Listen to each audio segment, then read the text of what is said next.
ఈ కాంట్రవర్సీ జరుగుతున్నప్పుడు సోహెల్ గారి నుంచి కాల్ కానీ మెసేజ్ కానీ వచ్చిందా మీకు తర్వాత? ఆ రివ్యూ పెట్టిన తర్వాత కాల్ చేశారు, నేను మాట్లాడాను ఆయనతో. ఓకే అప్పటికి నేను ఈ వీడియోస్ చూడలేదు. ఓకే సో ఆయన సారీ కూడా చెప్పారు, నేను నీ గురించి ఏదో మాట్లాడాను అంటే. ఫస్ట్ ఫుల్ ఏదో అలా ఇలా ఇస్తావు ఇల్లాజికల్గా మాట్లాడారు. సర్లే ఇంకా నేను ఏదో చెప్పాను నా ఇంటర్వ్యూస్లో కానీ నా వీడియోలో ఏం చెప్పాను అది చెప్పాను.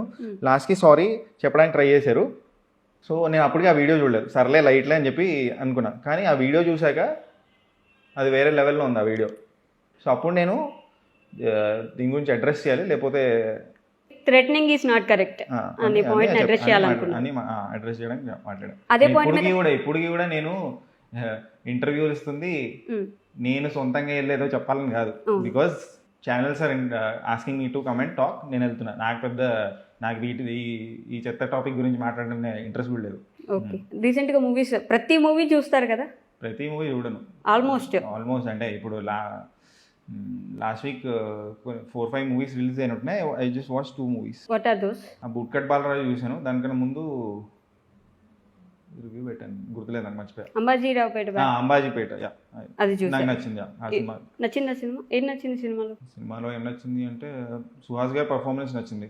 Okay, the kind of story telling, dialogues మస్తుంది, చాలా క్లైమాక్స్ చాలా పొయటిక్గా అనిపించింది. అది మస్తుంది, అది ఫీలింగ్ వచ్చింది. న్యూ కమర్స్ చేసిన బాగా చేశారు. మలయాళం తమిళ్ వాళ్ళు చేసే సినిమాలు మన దగ్గర ఎందుకు చేయరనే ఫీలింగ్ ఉంటుంది కదా. అవును. సో ఈ సినిమా చూసిన తర్వాత అరే మనకు కూడా ఇలాంటి సినిమా తీసేవాళ్ళు ఉన్నారనే ఫీలింగ్ వచ్చింది.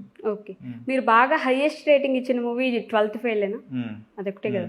దాని తర్వాత దాని ముందు ఇప్పటి వరకు హైయెస్ట్ రేటింగ్ మూవీ లేదు. ఎందుకు 12th ఫెయిల్ అంత బాగా నచ్చింది మీకు? కనెక్టే ఏడ్చాను నేను ఆ సినిమా చూసి థియేటర్లో. ఓ, చాలా ఎమోషనల్ మూమెంట్స్ ఉన్నాయి. అంటే ఒక జర్నీ, ఒక మనిషి journey from Chambal to UPSC crack చేసి ఆ ఇంటర్వ్యూలో వెరీ ఇన్స్పిరేషనల్ స్టోరీ కదా. ఓకే, ఇప్పుడు తెలుగులో కొండపొలం అనే సినిమా వచ్చింది, అవును, సిమిలర్గా ఉంటుంది. బట్ ఇది ఇంకా మస్తు తీశారు. సో నేను కూడా పబ్లిక్ అడ్మినిస్ట్రేషన్ స్టూడెంట్, ఏదో టైంలో యూపీఎస్సీని మనం క్రాక్ చేద్దామని కాదు, నాకు అంత దాని మీద ఫోకస్ లేకుండే. బట్ నాకు తెలుసు, నా ఫ్రెండ్స్ చాలా మంది ఉన్నారు, చాలా కనెక్ట్ అయ్యాను ఆ సినిమాకి. ఓకే, మీకు కనెక్టివిటీ దగ్గరగా ఉండింది అనిపించింది? లేదు, ఓవరాల్గా ఇట్స్ అ బ్యూటిఫుల్. నాకు కనెక్ట్ లేకపోయినా చాలా సినిమాలు నచ్చుతాయి కదా. ఇప్పుడు 83 అనే మూవీ ఉంది, నాకేమైనా కనెక్ట్ ఉందా వరల్డ్ కప్తో? లేదు. అయినా నచ్చింది, ఏడ్చాను నేను కోవిడ్ లాక్డౌన్ తర్వాత ఫస్ట్ చూసిన world cup is an emotion కదా. అంటే నేను మాస్క్ వేసుకొని మరీ చూసాను ఆ సినిమా. కోవిడ్ మాస్క్ తడిచిపోయింది, ఇలా పెండితే ఫుల్ వాటర్ వస్తుంది, అంత ఏడ్చాను నేను థియేటర్లో. కనెక్ట్ ఉండాల్సిన, రిలేటబిలిటీ ఉండాల్సిన అవసరం లేదు ప్రతిసారి సినిమా నచ్చాలంటే. ఇప్పుడు నేను ఫైటర్ చూశాను, ఫైటర్ డీసెంట్ అనిపించింది. బట్ నేను పైలట్ని కాదు కదా.